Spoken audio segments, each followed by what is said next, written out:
Time travel in Kingdom Hearts has become one of the biggest reasons people see the series as confusing. Whether you understand it or not, you will understand it after this video. You won't need another time travel explanation video where you're going. Some parts about how time travel truly works hasn't been given a direct explanation. Although, through experiencing all the games, I think it's very possible to connect the pieces together and see the truth about time travel. It seems I can't just make a simple explanation video without theorizing, so I suppose you can consider this a secret part in my true saga, related to exploring the truth about the Master's plan. If altering the timeline shouldn't be possible, then why is Xehanort allowed to have so many versions of himself time travel? If you can't change events, then how is Sora allowed to turn back the clock and retry? All of that and more will be explained in this video. I looked through a lot of Kingdom Hearts time travel explanation videos I could find, and most of them say that they're simplifying all the information to make it as simple and short as possible. But I think that does a complete disservice. You'll then replay the games and they'll verbally explain how it works, and you'll still be scratching your head. Now, I have zero experience in teaching, but for me personally, listening to someone explaining things over random Kingdom Hearts footage doesn't align with how I like to learn. Putting up text about the quote rules of time travel doesn't show me where you're getting the information from. So I made it my mission to revisit all the time travel scenes and to teach myself exactly how time travel works purely based off what the games tell us. So I'll show you exactly how the games present the information to us and explain what the scenes expect us to get out of them. This way, the next time you'll replay the games, you won't be scratching your head, but instead understand everything. The first instance of time travel in the series is in the fandom's beloved Kingdom Hearts 2. After the gang gets to Disney Castle, Minnie explains, "Our castle has always been safe from worlds that are evil, thanks to the cornerstone of light, which we keep down there." But as we head downstairs, it seems Maleficent was able to infect the cornerstone with her signature thorns.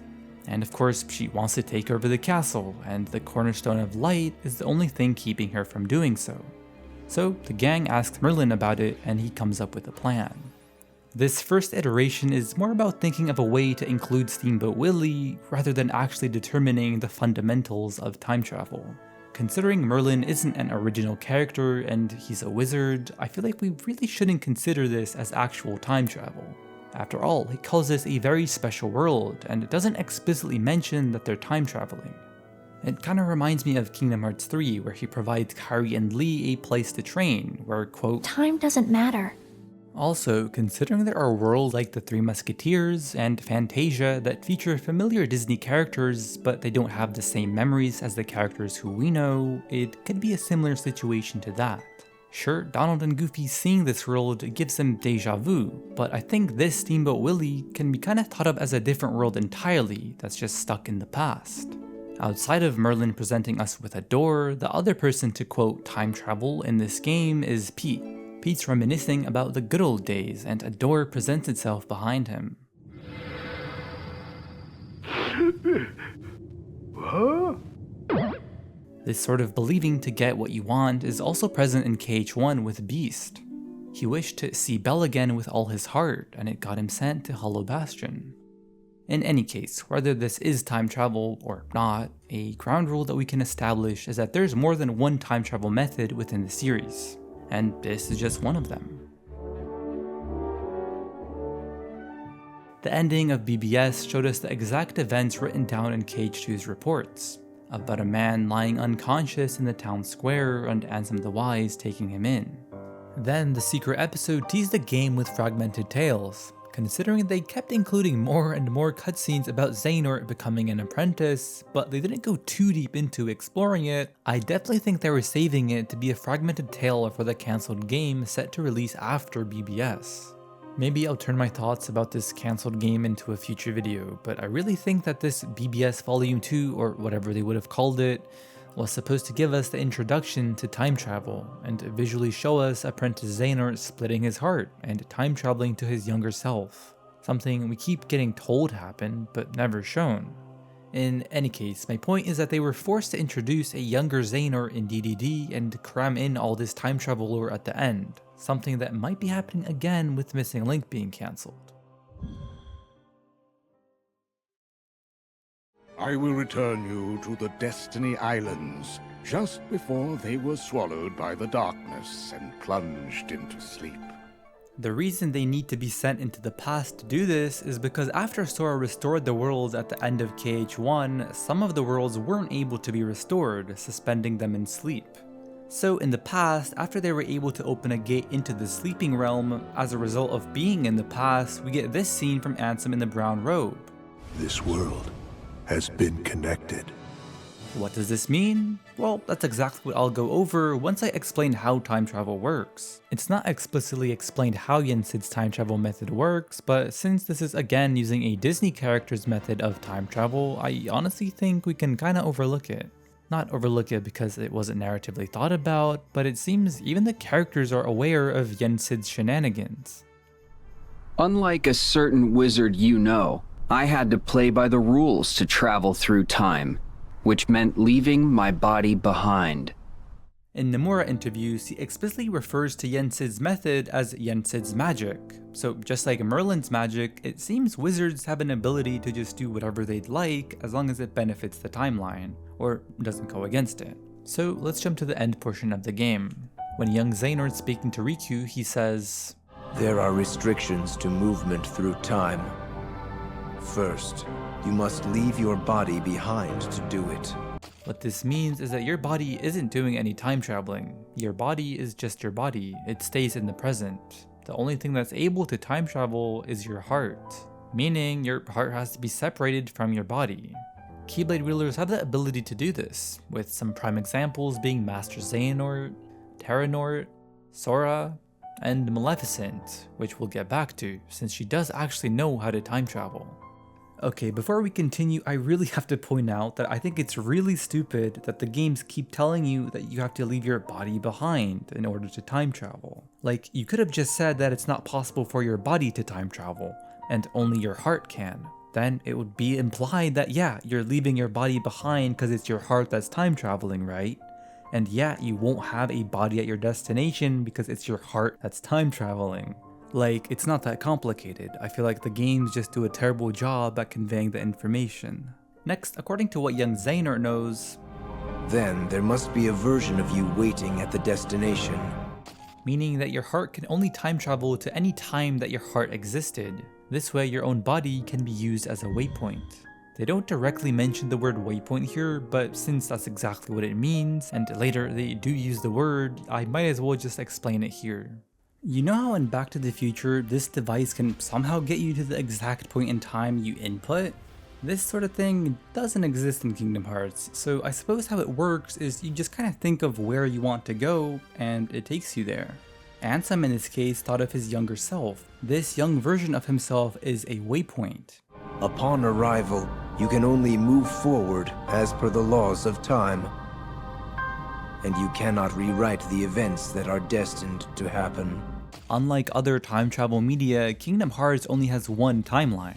By having this quote rule introduced, it solves the plot hole of why don't the characters just go back in time and kill Xehanort when he was a baby. But hang on, if they say it isn't possible to rewrite events, then why is Xehanort able to time travel and get all these other people to time travel? Well, because it's just like Xehanort keeps repeating, this is his destiny. Because I followed my destined path, and I'm here looking at you right now. I will be led wherever it is I am destined to go. That is my destiny. You can move through time, but time itself is immovable. Time being immovable is only from his perspective. It's immovable for him and all the other Kingdom Hearts characters because they're just pieces on a chessboard. They're just pages of a storybook, as presented in the DDD opening. We, the audience, and Sora are clearly meant to think that he's this great mastermind. He's throwing around the chess pieces in the KH3 opening. But we also clearly see that his piece is also on that very same chessboard. He's part of the game too. Now, here's the interesting part. I don't think this is an actual time travel rule. I don't think it's cosmically impossible to change the timeline. Xehanort just thinks it's impossible based on what he's learned in school and his own experiences. Ericus knows it's possible to change it. And we know he's right because that's exactly what Sora does in KH3. But even ignoring all of that for a sec, I think that the true reason why it's impossible to change the timeline in everyone's perspective is simply because the Master prevented it. He's ensured that all of the chess pieces have been set up and his master plan comes to fruition. He can't have anyone change the timeline that affects his vision, so he just course corrects it. Whether that means he himself goes and corrects it, or he uses puppets to do it for him, what we're witnessing is the final outcome that he saw through his gazing eye. Meaning, he saw Xehanort time traveling and allowed it. He saw Sora changing the timeline and allowed it. This could also be an explanation for why Merlin and Yen Sid's magic methods of time travel were allowed to be used. In Merlin's case, they didn't affect the Master's plan. And in Yen Sid's case, it actually contributed to helping him. And Yen Sid could even be aware about all of this, and he's just allowing it to unfold. Okay, theory section over. Sorry. So, you still not catch yourself back about you still not to die. Where is this master of masters? I'll show him. Oh, he's in Quadratum. Say, fellas, did somebody mention Quadratum?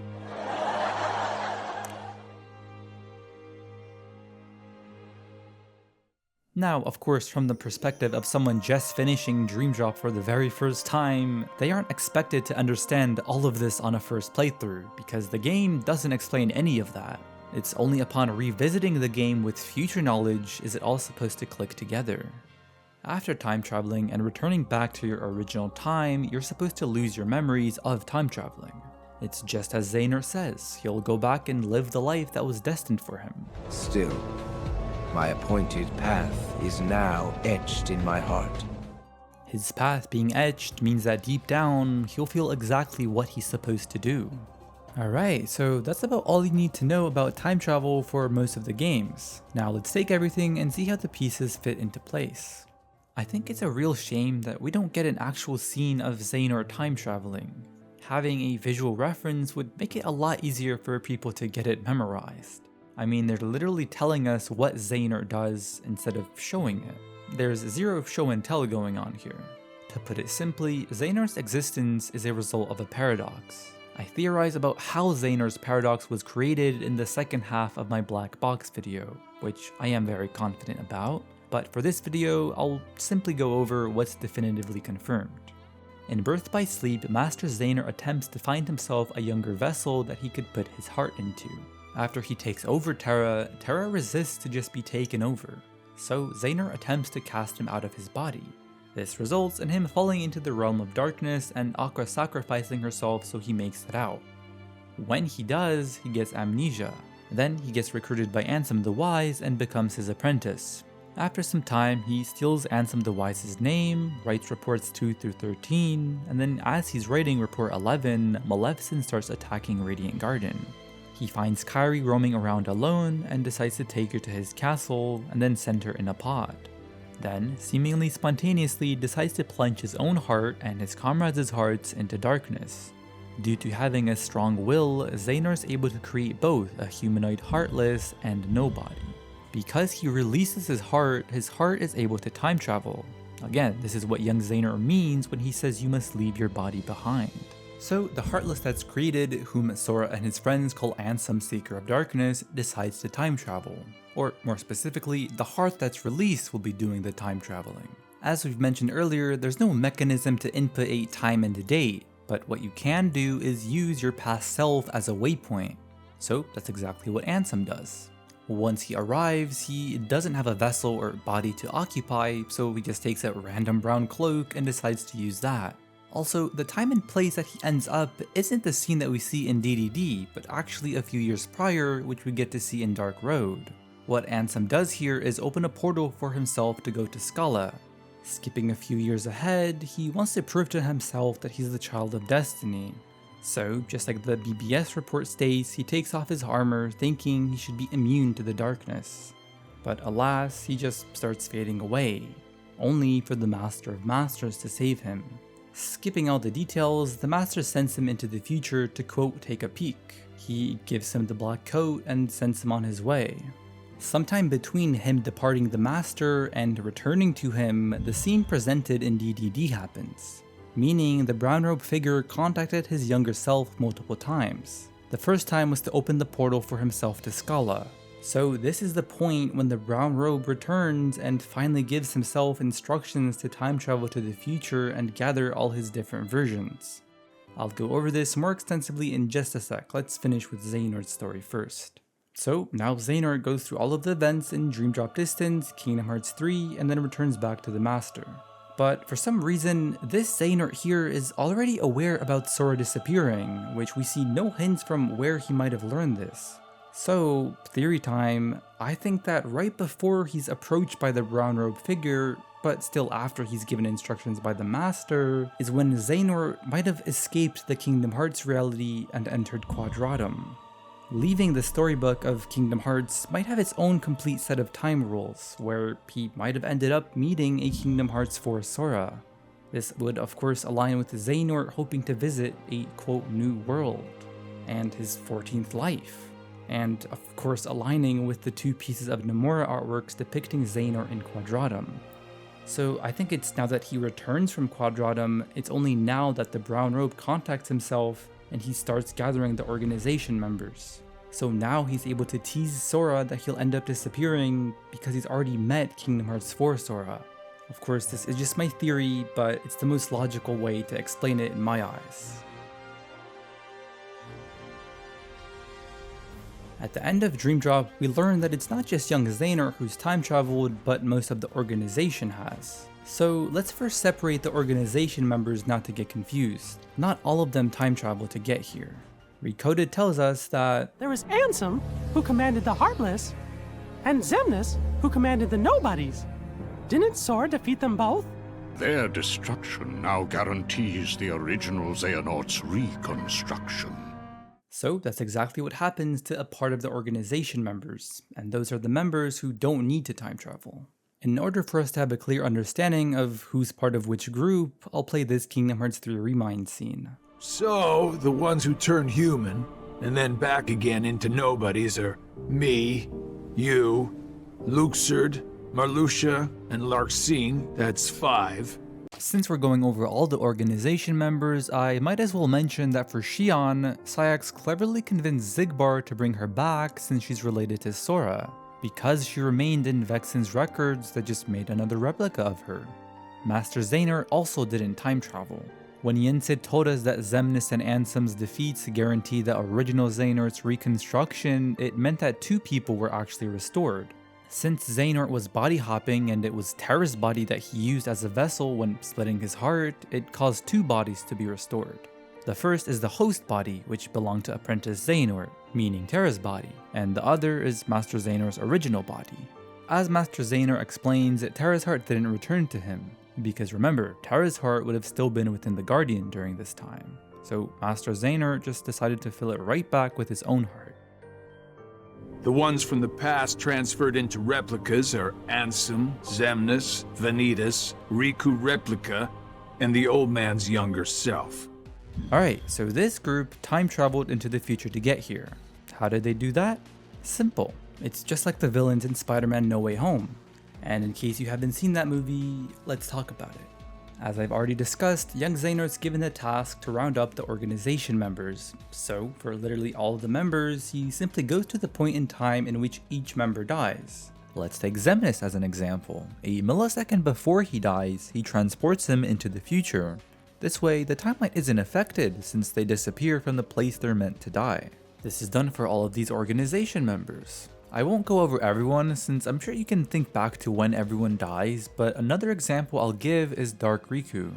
KH3 at first makes you think it's Riku from when Ansem possessed him, but his death scene was meant to reveal that it's a time-traveling version of Riku Replica from Chain of Memories. It's not confirmed from which point in time he's taken from, but it's definitely after Naminé wiped his memories and Riku does his scream. No! So remember how you need a waypoint to time travel? Well, if we remember this scene that I'd say I would go back to, here's the explanation. In an interview, Nomura explained that this line has 2 meanings. One, that it has the same meaning as it did in Kingdom Hearts 1. that when Riku opened the door to darkness, it meant Destiny Islands was connected to the darkness, meaning that it was going to get taken over just like all the other worlds at the time.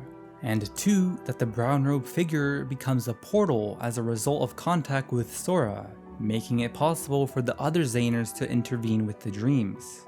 A more cohesive word instead of portal would have been waypoint. So when young Xehanort's gathering all the members, he uses this Ansem in the brown robe as all of their waypoints. This way they can all step into Sora's dream, and at the end when Sora exits the dream realm, they'd all end up back in the present with him. Outside of the Nomura interview that I used, it is also explained by Xigbar within the game. The man in the robe! And so that guy in the black coat! And Xemnas! Bingo! You were able to go back in time to just before your home became a sleeping world, only because a past version of you already existed there. Essentially meaning that Sora used his past self from KH1 as a waypoint, same as the organization with Ansem in the brown robe. And I can see, in the past, you already met Mr. Robe Guy. Right, so now that we got that out of the way, we should be finished with DDD, right? Well, not quite. You know how you need a body at your destination when time traveling? Well, according to Vexen's report, to circumvent this, Xehanort used the prototype replicas that he created during Chain of Memories as a replacement, with the keyword being prototype. And on top of that, there's multiple versions of the same character here, which isn't supposed to be allowed. So in order not to break a nature taboo, all of them had to fade away. I kinda see this being similar to Back to the Future, where some characters start fading away as a result of changing the timeline. And actually Sora within Kingdom Hearts as well. They don't disappear instantly, but it takes some time for it to take effect. So as Xehanort says, "We must all return whence we came." But then how do they all suddenly return in KH3? Well, simple. They could come from anywhere. Any when. Just as long as he had the right vessels at hand to place their hearts in. Vessels? Replicas! That's right, the replica program was a success. We are as real as people. This is of course referring to Vexen being given the role to create replicas for the organization. Remember how he was creating prototypes during Chain of Memories and Days? Those were all steps in order for him to perfect his craft. Sometime after DDD, Vexen wrote the aforementioned report. Between the end of Dream Drop and start of KH3, Xehanort ordered him to refine these replicas. And with them, everyone could stay in the present for a lot longer without having to return. Meaning that when young Xehanort is plucking everyone from right before they die, their hearts just get sent into the future and placed into replica bodies of themselves. It's kinda silly, but canonically, I think Xehanort was hoping to have replicas ready right from the start of DDD, but Vexen, or Evan I should say, literally overslept and couldn't complete the replicas in time. So to simplify everything I've gone over for DDD and KH3, young Xehanort time travels to a second before each member perishes and brings them to the future and puts them into a vessel. Boom, that's all you need to know.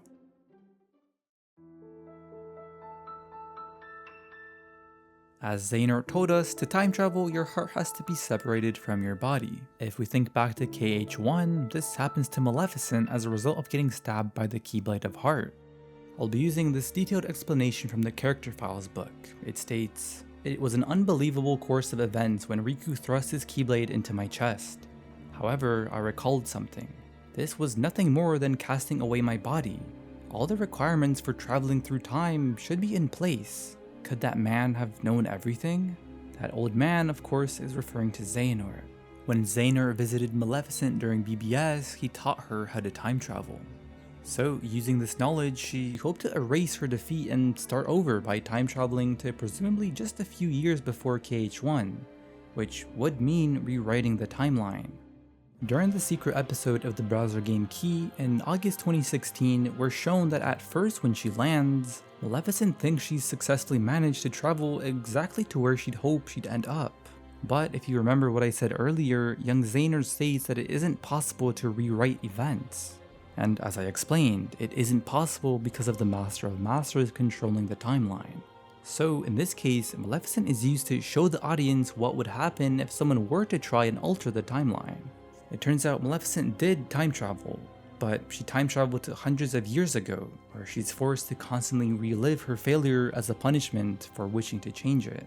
As True Darkness points out, this was the Master stopping her from altering the timeline, meaning the same thing would have likely happened to anyone else who would have attempted at changing his desired outcome. Finally, instead of just telling us about the quote rules of time travel, they actually visually show us the consequences for what would happen. It's also worth mentioning that Darkness tells her that changing the past isn't as easy as she thinks, alluding to the fact that it is actually possible to change it. In fact, in the Japanese version, it explicitly states that changing the past is not so simple that any ignorant person can do it. Considering this scene was released just 3 months before KH3, it's safe to say that this was teasing the audience that Sora was going to rewrite it during KH3. Alright, so for Union Cross's time travel going forward, it uses something called the Ark, or a lifeboat. It's the same machine that Sora sees in Hollow Bastion, and it's the same machine that apprentice Xehanort uses to send Kairi to Destiny Islands. I've seen a lot of people say that they completely changed the requirements for time travel in this game, but that's not actually true. They just expand upon what we already know. As True Darkness points out, this lifeboat is incomplete, meaning when someone uses it, they'll lose their body, which is likely done on purpose by the Master and the writers of the game, so it's consistent with the previously established rules for time travel. They want to revolve it around the fact that only your heart can time travel.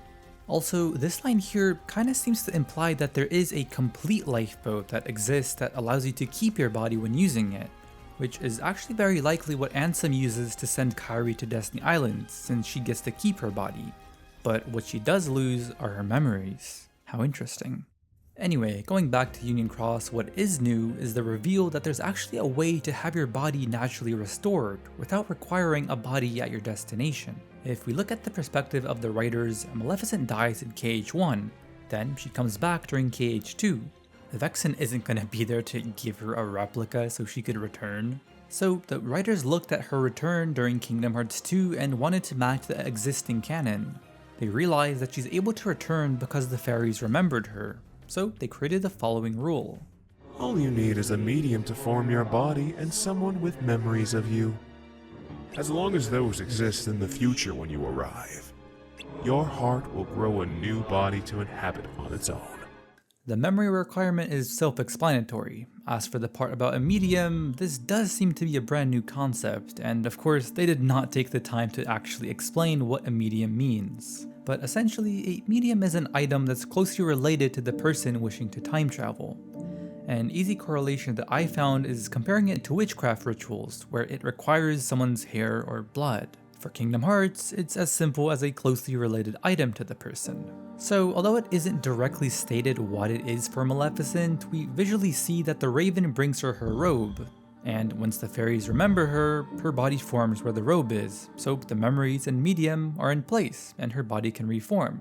But let's take a step back. Before she actually gets into the lifeboat and time travels, Darkness tells her, I need you to act as a waypoint. A waypoint? In order to travel through time, you need a medium to form a body and someone with memories of you. No one from this world has those in the future, but if we send you back, that all changes. Someone from this time could find their way to you.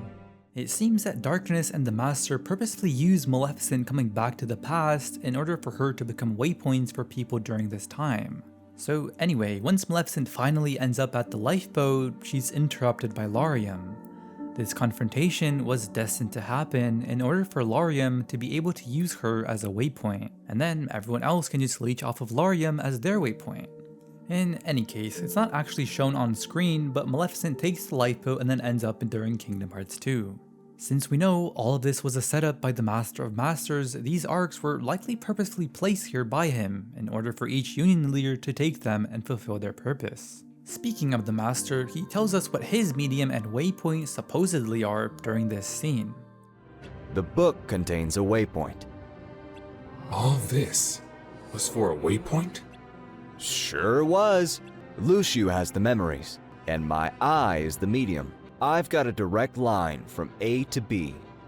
Although, considering that during Dark Road he's seen wandering the lanes between, either his pod got sent around there, or he might have not time traveled at all. Anywho, True Darkness asks the Master if the pods are meant for his apprentice and the foretellers to time travel in, and the Master just laughs it off and says that anyone can wind up using them. We aren't shown if the foretellers use pods after the Keyblade War. Maybe they were unconsciously taken there, or maybe something else happens. I guess we'll find out in Kingdom Hearts 4. Now let's quickly run through everyone else who time travels during the game. It really isn't all that important to know all of their waypoints or mediums. All you need to know is that all of them enter this pod and boom, they get sent into the future. But because I want to cover every single possible thing, let's cover everything. I will note that the waypoints and mediums aren't all confirmed and no one actually knows all the answers, but these are just my best guesses based on all the presenting evidence. There's 7 pods in total. 1 was taken by Maleficent, which happens off screen. The center pod is used by Lucio to send the true Dandelion into the future, which the community generally agrees is Strelitzia. Going from left to right, it's Elrena, Larium, Ven, Ephemer, and Scold. All of their memory requirement is likely satisfied through Xehanort. In Dark Road, we learn that Toddler Nort has the ability to connect their hearts with others and feel what they feel. He does this with the player character, and then goes on to dream about the players as friends from Union Cross. Many years later, he goes to the magic mirror and asks if the kids from his dreams were ever real. And to me, it seems like this is the exact moment when Ventus must have appeared. Perhaps it's Xehanort's memory of Ven that triggered Ven to be sent to the Keyblade graveyard and for the magic mirror to reveal his location. Whether that is the case or not, it is definitively true that Xehanort still remembers all of them. So their memory requirement to restore their bodies is satisfied. As mentioned earlier, Larium's waypoint is likely Maleficent. His medium isn't explicitly explained. Some say it's the flowers since he's associated with flower petals. But honestly, maybe him not meeting the medium requirement is the perfect solution for him getting memory loss. Although, since his memories start returning back to him after his defeat in KH3, it could also be that you can get memory loss from becoming a nobody. Moving on to Ven, within him likely resides a True Darkness. The same True Darkness that killed Strelitzia. This True Darkness thinks Ven is the child of destiny, meaning the perfect vessel to use in order to get to the future. So for Ven's waypoint, although he didn't meet Maleficent, because Larium gets sent into the future and Larium has a waypoint, it seems like to me that Larium can just become Ven's waypoint. And the same can be true for everyone else, they can all just use their friend Larium. Meaning that Ven, Larium, and Elrena likely ended up at the exact same point in time, which seems to be 2 years before BBS starts, exactly when Xehanort talks about them. Since he landed in the Keyblade graveyard, his medium could have been these gusts of wind, since his name in Latin means wind. So it isn't actually clear if Ven retained his Union Cross memories when landing or not. From BBS's context, he only gets amnesia after Xehanort extracts the True Darkness out of Ven. So before that, for this scene for instance, he might have had the memories of his previous life, and there's a chance that he even talked about them with Xehanort. Now, I don't think there's a chance for a Dark Road remake. They should prioritize Union Cross and Missing Link, but if we do ever get an expanded Dark Road remake, I really hope they give us a scene with Ven and Xehanort talking about the Union Cross kids. Xehanort could even ask him about the girl that looked like Scold. And this scene would give him further motivation for wanting to reenact the Keyblade War, something that Ven was a part of. Next, for Elrena, if she did have a medium, it could be the lightning scene in the distance. But just like Larium, she might have gotten amnesia only after becoming a nobody. Or maybe twice, who knows. Next is poor Ephemer, whose pod didn't end up working. When a pod time travels into the future, it disappears alongside the person and doesn't reappear. But when Ephemer wakes up, he's still inside the pod within the wreckage of Daybreak Town. Next is Scold, who I'm convinced is Subject X. If her waypoint isn't Larium, then I have a proposition. Since Toddler Nort makes a clear comment that Scold looks like his mom, and there's definitely some resemblance, what if Scold can use apprentice Xehanort as her waypoint? With the reason being that he's likely her great-great-grandson. Obviously that would mean Scold has to return to the past at one point to form the bloodline, but I think this is a real possibility. Anywho, there's really no way of knowing what her medium was. She definitely lost most of her memories according to Lee and Isa's reports. And last but not least, we have Brain, who was likely forced into taking a pod by Lushu. He ends up about 4 generations after Union Cross. Just like the Master is said to use the Book of Prophecies as his waypoint, it's likely that the book became Brain's waypoint. Lushu's definitely around during this time, so he holds the memories. And finally, his medium is the hat that Sigurd presents to him. Alright, we're finished with Union Cross. Now, onto the very final instance of time travel within the Kingdom Hearts series so far. At the end of Kingdom Hearts 3, we have Sora altering the timeline. He does this through something called the Power of Waking. Dream Drop Distance is kind of like the part 1 of Kingdom Hearts 3's story, which introduced this. Yen Sid describes it as the power to free a heart from its sleep. He knew that Ven's heart was sleeping and it needed to be awakened, so he organized a plan to get Sora or Riku to learn the power of waking in order to wake him up. As we know, at the end of the game, Riku uses it to wake Sora up, and then Sora uses it to wake Ven up. Okay, so then after darkness prevails, how is Sora able to save his friends with it? Doesn't it only have the power to wake hearts up, not bring them back to life? Well, to start, Kairi's the one who keeps Sora able to be in the final world. You're hanging by a thread. The edges of sleep and death touch, and one can't help the occasional crossover. Which to me makes sense considering we have a game literally called Birth by Sleep. Since we're born from sleep, it also makes sense if we also die from it. Death by sleep. After Sora finds all the pieces to restore his own body, he asks for a hint on how to save the others. And Charity tells him, Haven't you already learned how to restore someone's heart after it's been lost? Restore their hearts? Is that the same thing as the power of waking? So I suppose since the realms of death and sleep touch, this also applies to the power of waking, and he's able to cheat and abuse the power of waking not to restore sleeping hearts, but dead or soon to be dead hearts. In the words of Tetsuya Nomura, the power of awaking is essentially the power to put sleeping hearts back the way they were. But the impact of forcing his friends' fading hearts back the way they were rewrote reality and created a singularity. The rewrite caused the chronology in which they were destroyed to have never happened. And according to KH3's glossary, this is defined as a divergence in the fabric of time. When this phenomenon came into being, a new world without defeat was born, creating 2 contradictory histories within the same timeline. So, although it's all within the same timeline, the other version of history does still exist. And Sora does actually access it during the Remind DLC, when he's going through each wielder's heart. Although he didn't actually physically enter this timeline, he's just kind of floating around observing.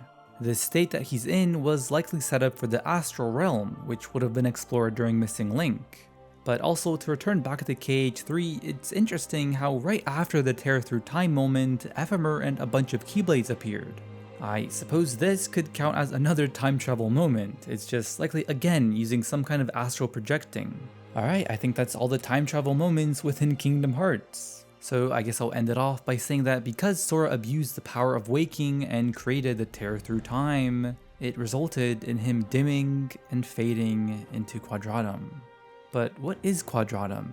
Existence or non-existence? Is it reality or unreality? What's the true reality?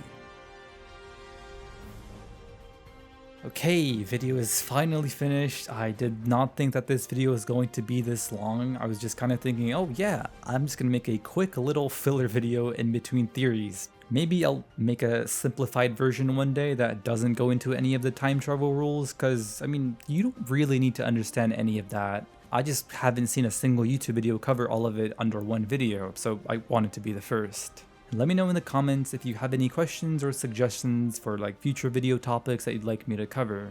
The Is Kingdom Hearts Confusing video served as the introduction to this explanation series. I followed up by solving some of the greatest KH mysteries, and now I'll continue with a series of explanation videos on the quote most confusing things within Kingdom Hearts, alongside my other Kingdom Hearts theories of course.